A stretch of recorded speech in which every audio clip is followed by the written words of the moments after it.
Da? Da? Ce are tancăruț? Ai mai văzut așa ceva? Mare. Să moară dușmanii. Neanicu! Oho, sănătate!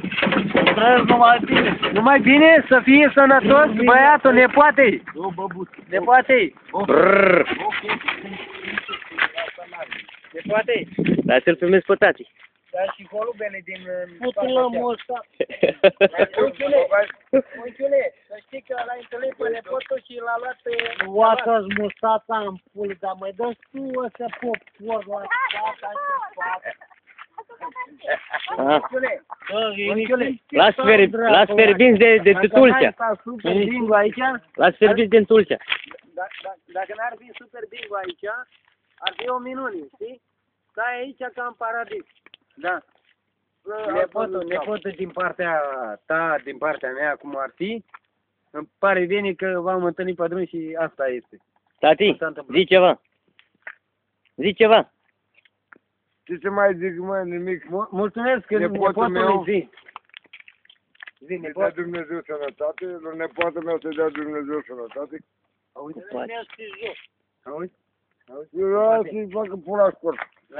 Pustie. Zi acum. Viața Zi e acum ce ai pustie. vorbit. Vreau să facă sportul. Dacă nu se mai satră popcorn. Da, mă, poate bă, mai să iese. Dă puțin alea, că să înregistrezi și în același timp și ceva. Păi nu, că eu filmez. Dă că dau eu. Filmează nepot. Din partea lui unchiul, Puțin pe guriță. pentru nepotul lui Adrian, În argentii. să fie în același timp.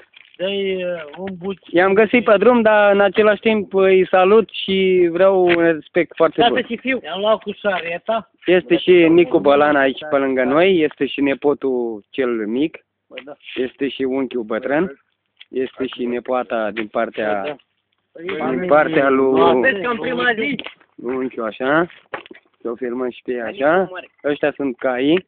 Unul al Bălan, unul este a meu. O iapă, două. Și vă mulțumesc. Să-mi bată inima. Ia de Mult am trăiat. Hai să vă fac o